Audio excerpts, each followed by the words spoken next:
I will ask this next guest of ours his last name for him to check in, because Bell K indicates to me that at some point we banned you from the show. I don't know. Representative Scott Cepicky joins us again in studio. Good afternoon, everybody. Hey, Scott. How you doing? I'm so sorry. I completely screwed up his walk-up music. What are you doing? Come on, Bell. Former sound player for the Sounds had his own walk-up music, and that's kind of our theme. When he comes in, we play this.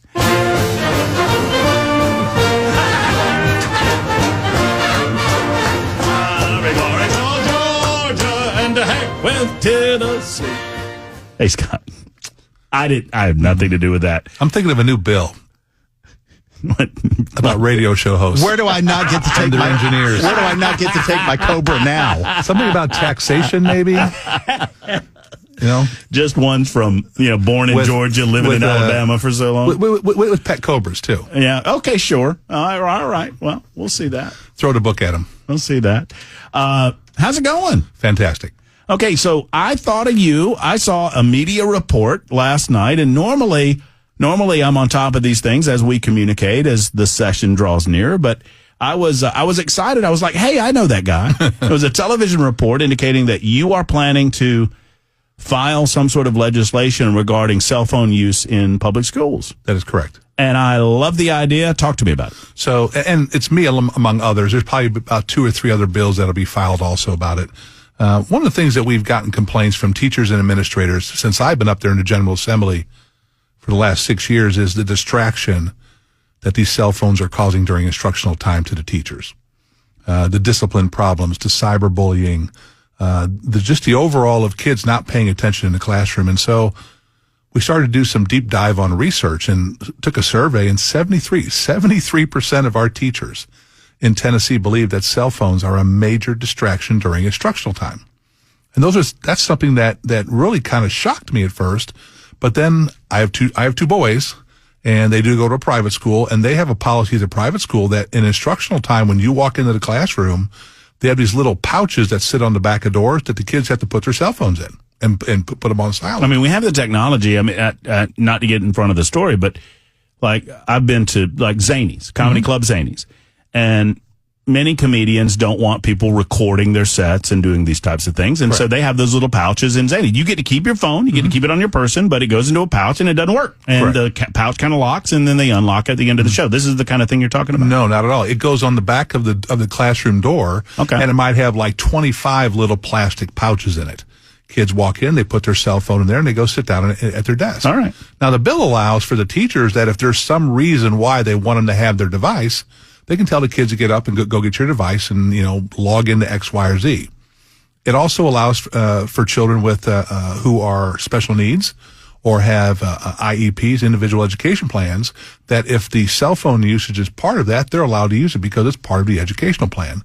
But what the bill does, Matt, is it requires every district, all 147 of our school districts, to come up with a usage plan in regards to the legislation stating that during instructional time, the students cannot have access or use of their cell phones unless a teacher wants them to do it. How is this controversial? Well, there was a little controversy last year. And the controversy... Did this get presented last year? It did. Okay. And it didn't fail, but it didn't pass, okay? It tied 8-8. Believe it or not. And that means Republicans voted against it. I was about to come after you. It didn't fail, but it didn't pass. That sounds so political, but then you tell me, well, it was a tie. It was a tie. Okay, so sure. It didn't fail, it didn't pass, so it tied. And so one of the reasons was because of if we had an issue like we had at Covenant. And one of the proposals had that they weren't allowed to bring them with them into the classroom. They had to separate from them. And that created a little angst with parents about, and it has an address for that in the bill, that if there is an emergency, that the children be able to access their phones to be able to, contact. But it's a very simple bill. It's made to get more control of the classroom for our teachers without having to argue with these kids about their cell phones. And you saw the one teacher that got beat up when they removed a cell phone from a kid. And I mean, kids are sadly addicted to these things. And we've got to break that cycle of addiction. I can give you all kinds of data about the psychological addictions, the mental issues with it, the lack of classroom. But here's what I can tell you is states that have already done this, and you know what one of the states have already done this? Who's that? California. What? California's already done this. Huh. And New York, by the way. I thought they got everything wrong. Well, I guess not this everything. one, they got this one right. I know Alabama. I think Alabama's proposing it this session. Well, most people in Alabama can't use their cell phone anyway. I don't know how to do it. Like Georgia. Easy pickings. Like Georgia. Easy pickings. That state went to hell since I left. So, well, no, it's good. So what about, and I'm just asking questions that are being posed on the super text line. What about teachers and their phones? Well, does this apply to teachers as well? Well, teachers already have a code of conduct they have to adhere by. And in their code of conduct, when they're being paid to instruct, they're being paid to instruct. That'd be an issue that the principal would take up saying, hey, Miss Jones or Mr. Jones. You feel like there's already authority There's already authority in place right there. And most of the teachers I've spoken to are 100% behind this because they don't want to get into these back and forth with these kids about their cell phones. If everybody has to do it, it just creates uniformity in the classroom. Kevin says we don't need more state bills. How do you respond to that? Well, I don't know specifically what he means, but that'd be a question to get more specific on that. We need school boards to enforce the current standards, he says. Well, the current standards are it's all optional. There is no mandatory that you have to come up with a policy. So this would be a statewide law that would require that students secure their cell phones not away from their persons. In the classroom. But in the classroom during instructional time. Yeah, and the locals get to decide how they're going to do that. Look, I think it does two things. One, I think it forces focus on the subject matter. Sure. Number two, I think it, creates a much needed moment or, minutes, hours, if you will, of breakaway time from the phones to break away from that psychological addiction that is clearly present. And if you don't believe me, that video that Scott just referenced, it's bad to watch because the student goes absolutely bonkers on the teacher and starts beating the teacher up. But I mean, obviously there's discipline problems, there's problems with authority figures, but there's also clearly that individual lost their minds because I think of an addiction problem that they have. Well, one of the skills that we've lost in society is the ability to listen and speak back and forth to each other.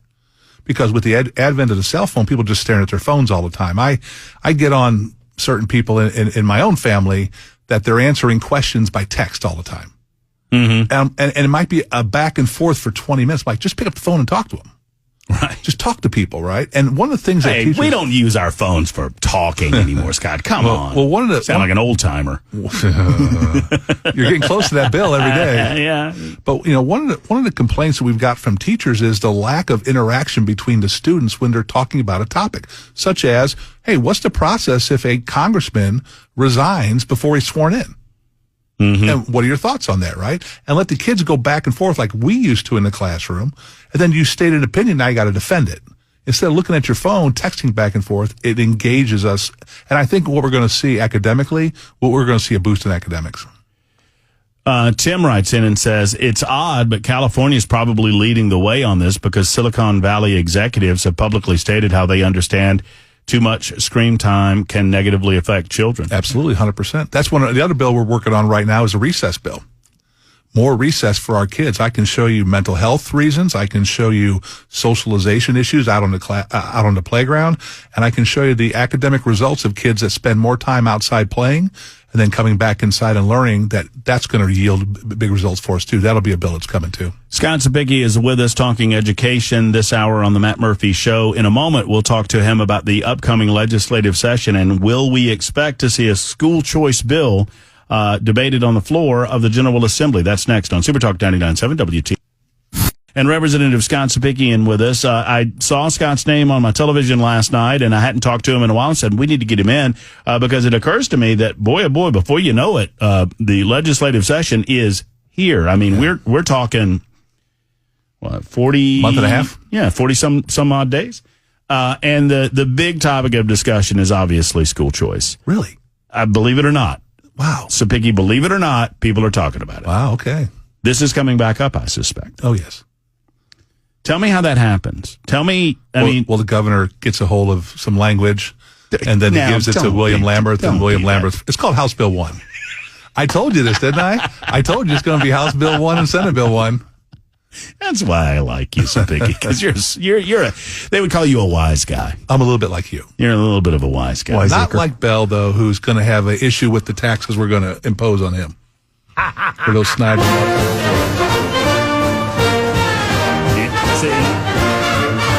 never mess with the man who has the buttons. See, this is an interesting lane that Bell knows he can play in because he knows he's not getting any complaints from his host anytime he hears that, but he gets lots of complaints from the guests. So, House Bill 1. House Bill 1, yes, sir. Is there any other legislation that you can think of that's going to take the oxygen that the school choice bill will take? I mean, Possibly. I mean, are we talking about those today, or are we waiting to talk about those later? We're waiting. We're waiting to talk about those. Oh, you got something in your pocket, Cepicky? I don't know. Well, what could possibly be bigger than now? All I want to talk about is the thing I don't know about. Well, that's called I have to wait? Planting a seed. Yeah, well, we'll wait. Let's talk school choice. All right, so what happened last year?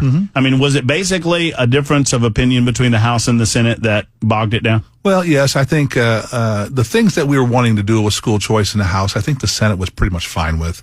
Senator Lundberg, who's the chairman of Senate Education, wanted to add in the public-to-public transfer also, and we were working through that too. There was some consternation about some of the things that we wanted to do with reducing the amount of testing and reducing some evaluations on teachers to give a little bit more freedom and autonomy. And I think that's where it all broke down right there. We just couldn't come to a clear consensus on how we were going to get there. And remember, we were talking about this. It was right at the end. And so when you're talking about this major policy shift or policy proposal, you don't want to do something hastily. And I think cooler heads prevailed and said, you know what, let's just tamp this down right now. And let's think through this over the summer, and let's work on a bill that both sides can agree on going into it.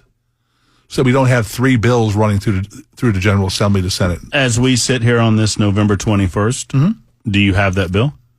That both sides are agreeing on? Well, I mean, evidently House Bill 1 and Senate Bill 1 are because it's the same language. Okay. So I'm assuming that there's been some discussion between House leadership, Senate leadership, and the governor's office about the construction of this bill. For those who are unfamiliar with our many, many discussions, and I don't want to get in front of the newbies in the listening audience, explain in, 60 seconds or so exactly what we're talking about when we say school choice in Tennessee. So what school choice does is it puts the control of the child's education back into parents' hands firmly. That they're able to choose where they believe is the best place for their child to go to school to get the education that they want them to get. We're going to create a scholarship program outside of the normal TISA, T-I-S-A, Tennessee Investment in Student Achievement. That's our funding for our public schools.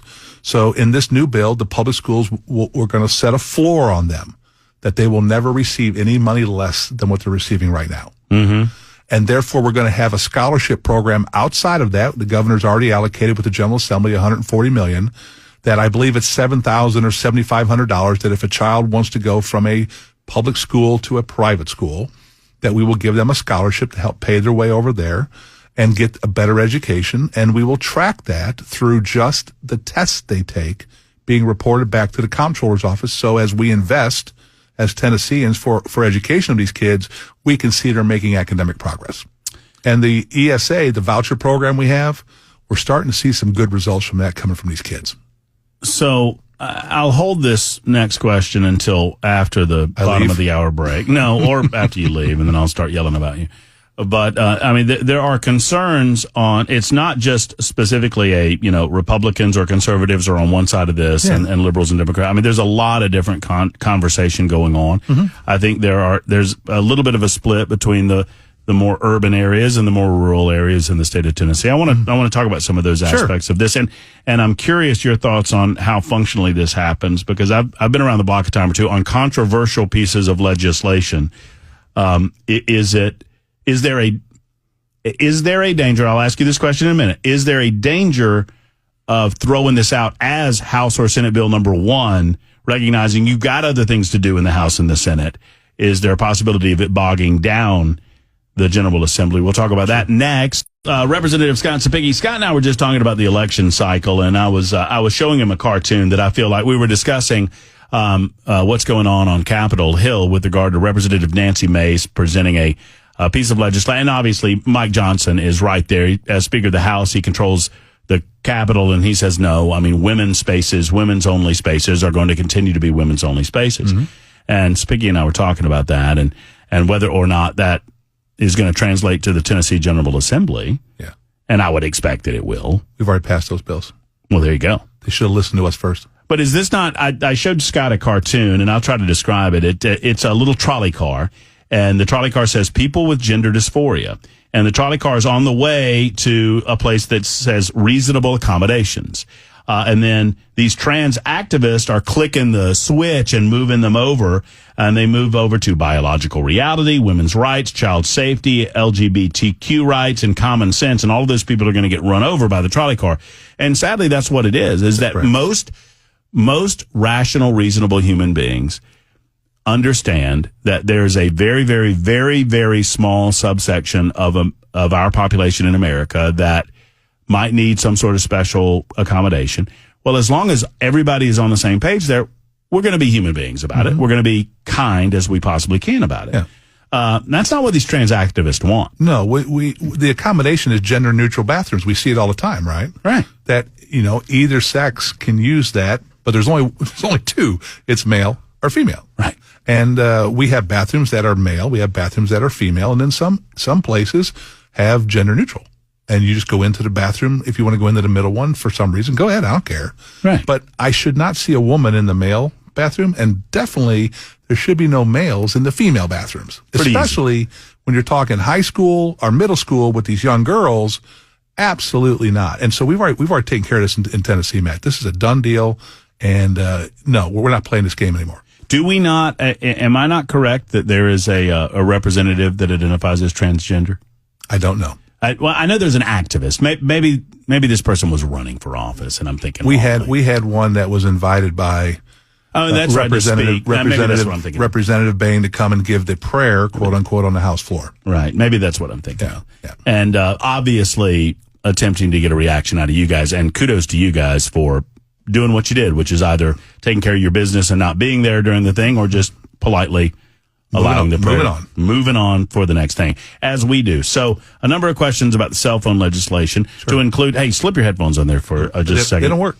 They don't work? I tried. Did you turn your knob? I turned the knob. Okay. I do have a degree. Well, that was for you and Bell. You've got your BS? You have that. I'll tell you what, Ryan, I'll ask your question of Scott Cepicky. What's on your mind, Ryan, on cell phones? Well, this isn't going to work out anyway. Hey, Ryan. Hey, Ryan. This is Ron. Oh, Ron. Yeah. Well, my apologies, Ron. What's up? Just loving your show. Scott, I fully support you. I live in a small town down here in southern Middle Tennessee, and everything you're doing is spot on down here. As far as questions, I really don't have one, but I just wanted you to know I fully support you, what you're doing there. Well, I mean, at least thank you, Ryan, for the call, and I mean, you're not cousins with Ryan, are you? No, I'm not. Ryan just wanted to call and say thank you for everything you're doing. Isn't that sweet? I really appreciate that. Sometimes we get people yelling at us all the time, and once in a while, it's nice to have someone say good job. So I want to revert back to yeah, it's true. I want to revert back to the question I asked before the break. So, on what bill? I mean, school choice. House Bill 1, Senate Bill 1. I've heard of it.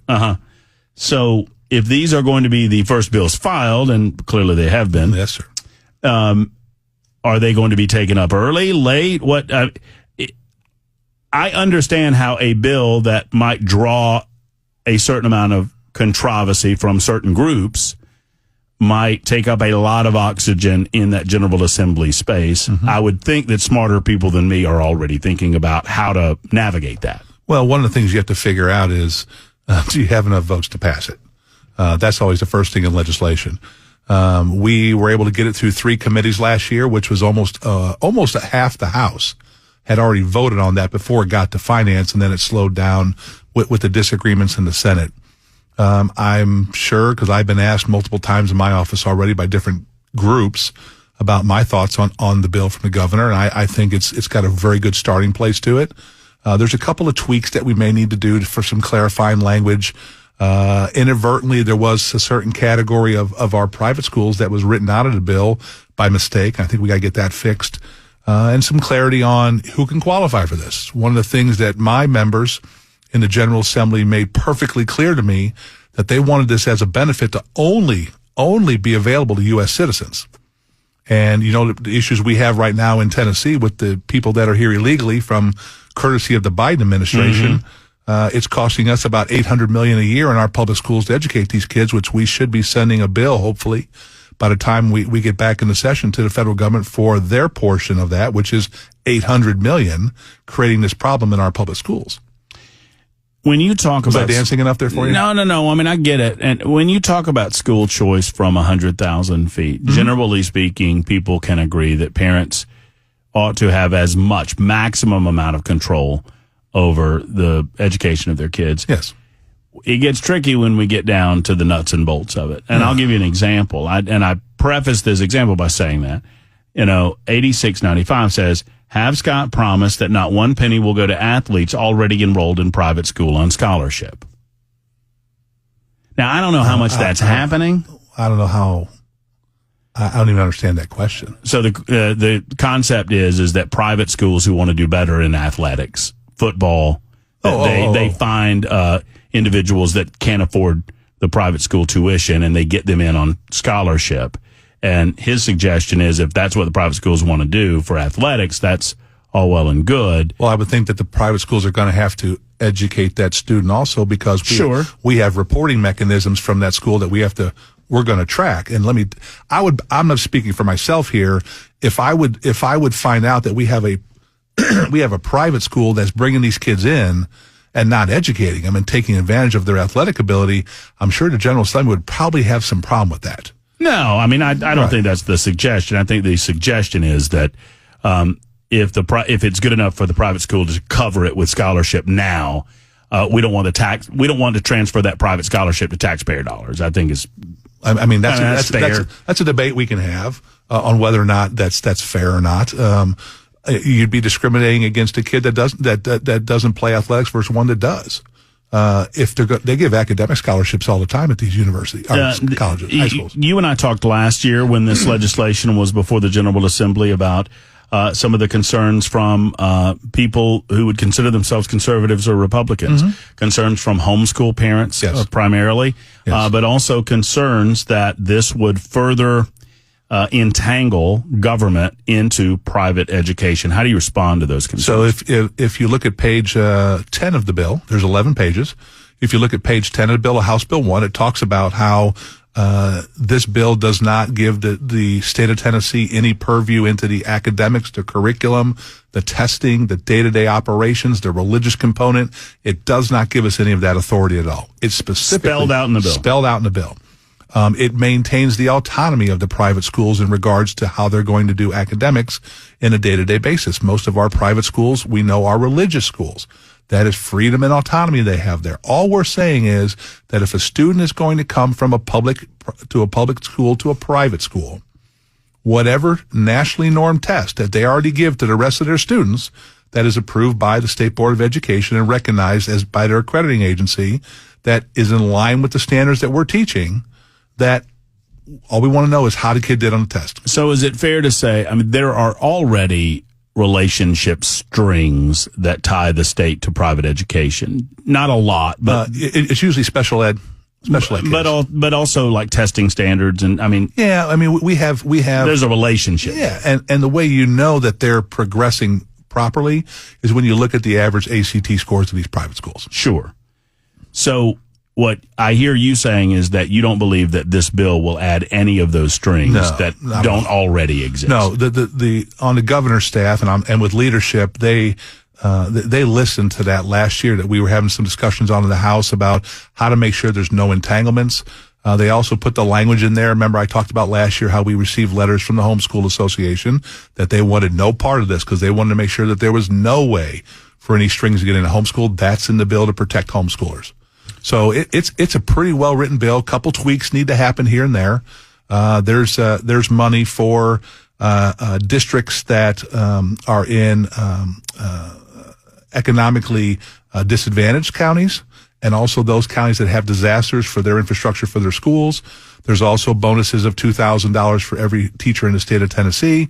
That's probably going to take a little bit of a tweak that will send that money down to the districts and let them decide who they're going to give the bonuses to based off their performance. Do you believe that there will be an opportunity? You kind of answered this question a minute ago, but last question on this.